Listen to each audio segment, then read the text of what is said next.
Un tema que genera mucha sensibilidad y que tiene que ver con la muerte de un agente, de un soldado en un predio militar. Uno más, allí, Pablo. en el Palomar. Uno más. Uno más, muy cercano a lo que ocurrió con Matías Chirino el año pasado en Paso de los Libres en Corrientes, ahora en el Palomar, este cadete del ejército que en medio de la ola de calor muere. Sí.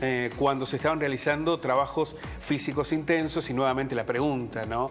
Si estas tareas contemplan un grado de humanidad o son el sesgo de brutalidad que ya en el ejército ha generado lamentablemente muchos episodios más que dolorosos. Es un nuevo capítulo que está siendo investigado. El ejército ha hablado muy poco, manifestó fue muy en un comunicado muy escueto, simplemente una manifestación de dolor. Luego el papá del joven publicó en las redes sociales un posteo de muchísimo dolor, muy similar a lo que pasó, por ejemplo, con el caso Chirino en Córdoba. Y las dudas, ¿no? Sí, claro. ¿Qué fue lo que pasó? ¿Por qué se llegó a esa instancia? ¿Por qué no se contempló que ese exceso físico en medio de la ola de calor podía determinar nuevamente un desenlace fatal?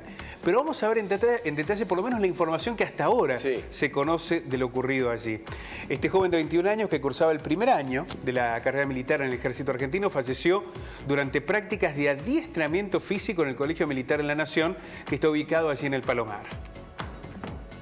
La investigación quedó a cargo del Juzgado Federal de San Martín. La muerte coincidió con la alerta naranja por temperaturas que estaba declarada por el Servicio Meteorológico Nacional. Es decir, a nadie debió sorprender que ese día íbamos a tener altísimas temperaturas y que no parecía correcto, adecuado, someter a los agentes militares a un ejercicio físico desmedido. Porque además las alertas te lo aclaran, no exponerse a situaciones de exigencias físicas. Efectivamente, por lo cual hay una sospecha de que existe una vinculación entre las altas temperaturas y la muerte de este joven.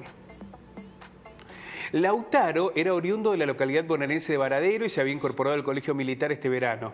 Que dijo su papá: mi negro hermoso, ¿por qué te esforzaste tanto?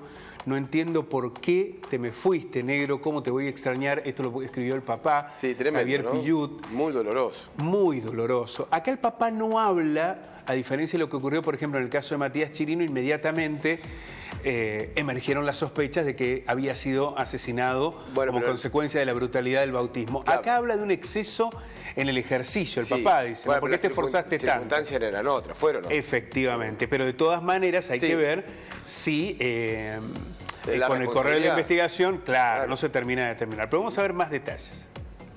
El comunicado del ejército no precisó las causas de la muerte. Y aquí aparecen muchas dudas, ¿no?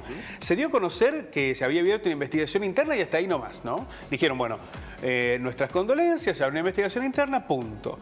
Extraoficialmente se informó que la muerte ocurrió por un paro cardiorrespiratorio durante las actividades de adiestramiento físico, por lo cual vuelve a aparecer fuertemente la sospecha sobre un exceso. Pillut se descompensó durante las tareas físicas, se le realizaron acciones de reanimación y se lo trasladó al Hospital Militar de Campo de Mayo, pero no pudo sobrevivir. Allí se confirmó el deceso. Recordemos que en junio del año pasado, el ejército argentino fue noticia por la muerte del subteniente Matías Ezequiel Chirino, este joven de 22 años al que obligaron a realizar un ritual de iniciación en el grupo de artillería número 3 del ejército, allí en Paso de los Libres, en Corrientes.